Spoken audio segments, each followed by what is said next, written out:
గుంటూరు నగరంలోని డయేరియా కలరా రోజురోజుకి పెరుగుతున్న ఈ తరుణంలో భారత కమ్యూనిస్టు పార్టీ గుంటూరు నగర నాయకులు నేడు పాత గుంటూరు శివారులో గల ప్రగతి నగర్ను సందర్శించడం జరిగింది. అనారోగ్యంతో బాధపడుతున్న ప్రజలను పరామర్శించి వారి సమస్యలను అడిగి తెలుసుకోవడం జరిగింది. ఈ సందర్భంగా సిపిఐ గుంటూరు నగర కార్యదర్శి అరుణ్ కుమార్ మాట్లాడుతూ కలుషిత నీటి పారిశుద్ధ్య లోపం ప్రధాన కారణమేనని, నేడు గుంటూరులో ప్రజలు అనారోగ్య పాలవుతున్నారని అన్నారు. డయేరియా కలరా, మలేరియా, డెంగ్యూ లాంటి వ్యాధులు సోకి ఆసుపత్రుల పాలు అవుతున్నారని అన్నారు. ముందస్తు చర్యలు తీసుకొని ప్రజలకు అవగాహన కల్పించి జాగ్రత్తలు చెప్పాలని అధికారులు, ప్రజాప్రతినిధులు తప్పుడు స్టేట్మెంట్ల ద్వారా కాలయాపన చేస్తున్నారని విమర్శించారు. రోజురోజుకు పెరుగుతున్న డయేరియా లేదని కప్పిపుచ్చే ప్రయత్నం చేసి ప్రజలను తప్పుదోవ పట్టించే మోసం చేసే ప్రయత్నం చేశారని వారు ఆరోపించారు. నిజం నిప్పులాంటిదని, దానిని దాచిపెట్టలేమని అన్నారు. ఇప్పటికైనా ప్రభుత్వ అధికారులు పేద, అట్టడుగు ప్రజలను నివసించే ప్రాంతాల్లో, నగర శివారులో గల లోతట్టు ప్రాంతాల్లో వైద్య శాఖతో సంప్రదింపులు జరిపి మెడికల్ క్యాంపులు ఏర్పాటు చేయాలని డిమాండ్ చేశారు. ఈ కార్యక్రమంలో సీనియర్ నాయకులు నూతలపాటి చిన్న, నగర కమిటీ సభ్యులు లక్ష్మి, జంగాల చైతన్య, విరిగినేని వెంకటేశ్వర్లు, చల్ల, మరియదాస్, పున్నయ్య, స్థానిక నాయకులు ఏసు, అంకమ్మ, సుజాత తదితరులు పాల్గొన్నారు. నగర్ ప్రాంతంలో గత 4-5 రోజుల నుంచి కూడా ప్రజలు డయేరియా వల్ల ఇబ్బంది పడుతూ ఉన్నారు.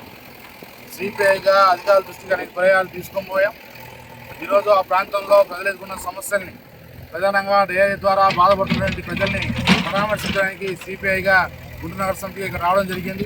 ప్రజలు అనేక వాళ్ళు ఎదుర్కొన్నటువంటి ఇబ్బందులు, ప్రధానంగా డ్రైనేజీ లేకపోవడము, అదేవిధంగా రోడ్లు లేకపోవడము, వర్షం పడేటువంటి నీళ్లు అక్కడ కుంటల్లో చేరడం వల్ల దోమలకు పెరిగిపోయి దోమకాటు వల్ల విషజ్వరాలు వస్తూ ఉన్నాయని చెప్పేసి వాళ్ళు చెప్తా ఉన్నారు. అదేవిధంగా కలుషిత నీటి వల్ల మున్సిపల్ వాటర్ అరాకొరగా వస్తూ ఉన్నా వచ్చే వాటర్ కూడా కలుషితమైనటువంటి వాటర్ రావడం వల్ల ఈ విధమైనటువంటి డయేరియాకి, అదేవిధంగా కలరా సంబంధించినటువంటి అనారోగ్య పాలకి ప్రజలు గురవుతూ ఉన్నారు. భారత కమ్యూనిస్ట్ పార్టీగా సుమారుగా 17 సంవత్సరాల క్రితం ఇక్కడ ఏర్పడినటువంటి పేదలందరూ కూడా నేటికి కనీస సౌకర్యాలు లేకుండా, మౌలిక సౌకర్యాలు లేకుండా అనేక ఇబ్బంది పడుతూ ఉన్నారు. మేము కమ్యూనిస్ట్ పార్టీగా ఒకటే పడుతూ ఉన్నాం. కనీసం ఇప్పటికైనా ప్రజలు అనారోగ్య పాలైన తర్వాత అయినా సరే అధికారులు ఇక్కడికి వచ్చి వాళ్ళని చూసి వాళ్ళ సమస్యలు తెలుసుకొని వెళ్ళారు.